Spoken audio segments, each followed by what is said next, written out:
നല്ല ചുവടുവെപ്പിനായി ഒരു നാട് മുഴുവൻ കൈകോർക്കുകയാണ്.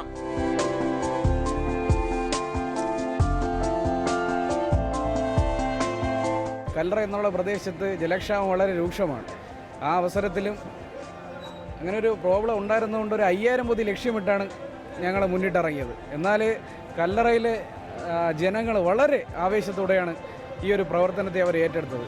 5000-ഓളം പൊതിക്ക് ഇറങ്ങിയ ഞങ്ങൾക്ക് 12,000-ഓളം പൊതിയാണ് ശേഖരിച്ച് ഇവിടെ എത്തിക്കാൻ കഴിഞ്ഞത്. ഞങ്ങൾ ആദ്യമായിട്ട് ഒരു വീട്ടിൽ ചെന്നപ്പോൾ ഒരു പൊതി ആണ് ചോദിച്ചത്. അവിടെ നിന്ന് നമുക്ക് കിട്ടിയത് 25 പൊതി തരാമെന്നുള്ള വാഗ്ദാനമാണ്.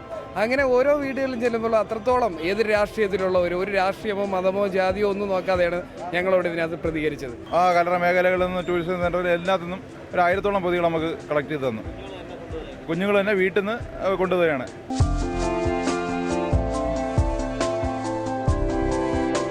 പ്ലാസ്റ്റിക്കുകൾ ഒഴിവാക്കി ഇലപ്പൊതിച്ചോറുകളാണ് വിതരണം ചെയ്യുന്നത്.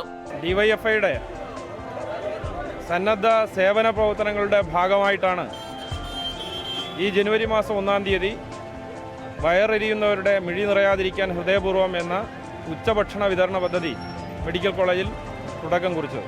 യൂണിറ്റിലെ ഡിവൈഎഫ്ഐ പ്രവർത്തകരുടെ വീട്ടിൽ നിന്നും ഞങ്ങൾ ഈ പദ്ധതിയുമായി സഹകരിക്കണമെന്ന് ആവശ്യപ്പെട്ടുകൊണ്ട് നാട്ടിലെ എല്ലാ ബഹുജനങ്ങളെയും ഞങ്ങൾ സമീപിക്കുന്നുണ്ട്.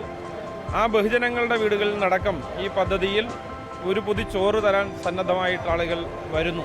അതിലൂടെയാണ് ഞങ്ങൾ ഈ പദ്ധതിയിലേക്ക് വേണ്ടിയിട്ടുള്ള ഭക്ഷണം തയ്യാറാക്കുന്നത്. ഇവിടെ അന്നത്തിന് വേണ്ടി ബുദ്ധിമുട്ടുന്നവർക്ക് ഭക്ഷണം എത്തിക്കുന്നത് മാത്രമല്ല, വിശപ്പ് മാറ്റുന്നത് മാത്രമല്ല, ഒരു തലമുറയെയും ഒരു സമൂഹത്തെയും ഞങ്ങൾ സാമൂഹ്യ പ്രതിബദ്ധത പഠിപ്പിക്കുക കൂടിയാണ് ചെയ്യുന്നത്. അതിലേക്ക് അവരെ എത്തിക്കുക കൂടിയാണ് ചെയ്യുന്നത്. സമൂഹത്തിൽ ഇടപെടുക എൻ്റെ കടമയാണ് എന്ന് പുതിയ തലമുറയെ പഠിപ്പിക്കാനുള്ള ഒരു പ്രക്രിയ കൂടിയായിട്ടാണ് ഞങ്ങളിതിനെ കാണുന്നത്. പൊതിച്ചോറ് വിതരണത്തിനായി വാമനപുരം MLA DK മുരളിയും ഒപ്പം കൂടി. ഇതുപോലൊരു മാതൃക കേരളത്തിൽ മറ്റെവിടെ കാണാൻ കഴിയും? മനുഷ്യകാരുണ്യപ്രദമായ പ്രവർത്തനങ്ങളോട് ജനങ്ങൾ നന്നായി സഹകരിക്കുന്നതിൻ്റെ കൂടി ദൃഷ്ടാന്തമാണ്.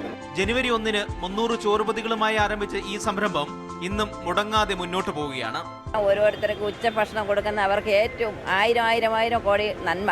എല്ലാ രോഗികളൊക്കെ ഇങ്ങനെ ഹോസ്പിറ്റലിൽ വന്ന് നിൽക്കുമ്പോഴത്തേക്കും അവർക്കതൊരു ഭയങ്കര സഹായമാണ്. നല്ല കാര്യം തന്നെ മക്കളെ, നല്ല കാര്യം തന്നെ. ഇതിനോടകം 1.5 ലക്ഷത്തോളം ചോറുപൊതികൾ ഈ യുവാക്കൾ സൗജന്യമായി വിതരണം ചെയ്തു കഴിഞ്ഞു. കൊടിയുടെ നിറവ്യത്യാസങ്ങൾക്കപ്പുറമാണ് ഈ നന്മ നിറഞ്ഞ രാഷ്ട്രീയം. ഇനിയുമേറെ മാതൃകകൾ ഉണ്ടാകട്ടെ. ക്യാമറാമാൻ പ്രേംശശിക്കൊപ്പം ഹിജാസ് അഹമ്മദ്, മാതൃഭൂമി ന്യൂസ്, തിരുവനന്തപുരം.